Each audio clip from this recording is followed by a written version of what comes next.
متجمعين في في السويس النصرانيه، وربنا من عليها بالاسلام، يعني الله اكبر يعني.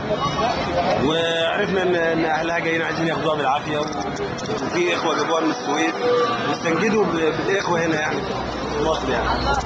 والحمد لله رب العالمين، ربنا من علينا بوقفه زي ديت، ربنا يجعلها في موازين حسنات الناس اللي واقفه ان شاء الله باذن الله. تمام. هي ايه سبب الوقفه يعني؟ هل لا احنا عايزين نمنع اي ضرر، اي مشكله اللي بتحصل للبنت او اي حاجه. اصل السيناريوهات دي حصلت كتير. يعني احنا لحد دلوقتي في كاميليا شحاته ما نعرفش هي فين، وفاء قسطنطين ما نعرفش هي فين، ودي كلها اتسلمت. يعني الناس دي كلهم اتسلموا، ومش عايزينها توصل فتنه زي فتنه البنت اللي اسمها عبير اللي حصلت بتاعت امبابه ديت، ومش عايزينها توصل لكده. احنا بس ايه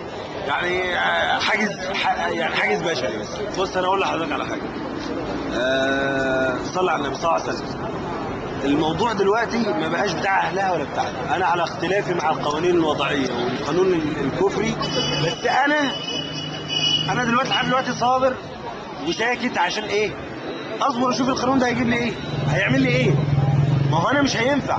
طب ما هو ايام وفاء قسطنطين كان في قانون، وايام كاميليا كان في قانون، الناس عذبوا وحبسوا في الاديوره وبتاع يعني. انما انا بقى لو القانون فضل ماشي كده احنا ما عدناش قبل الثوره. احنا كمسلمين، او انا كراجل مسلم احب ديني، احسب نفسي كذلك ولا ازكي نفسي على الله، ما عدتش زي قبل الثوره. انا ما عدتش اسكت على غلط، ما عدتش اشوف غلط واسكت عليه. وهو ده شيء اساسي بعد الثورات، شيء اساسي بعد الثورات. يعني انصاف الثورات مقابل للشعوب.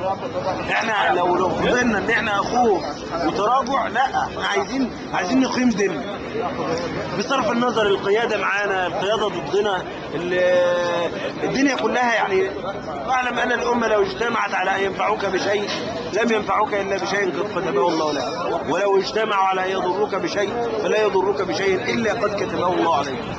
رفعت الاقلام وجفت الصحف، الله المستعان على مصر. يعني أنا الحمد لله رب العالمين، ربنا احنا عايزين الموضوع يمشي بالراحه.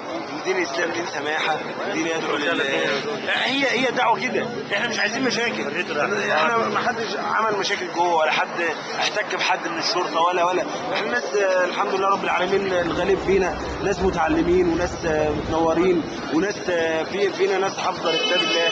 فموضوع ان فينا شاب مثلا ممكن يعمل حاجه كده او كده، لا ده انا ما اتوقعوش. طول ما الموضوع ماشي سليم، واحنا برضه هنصبر ونشوف القانون هيعمل ايه.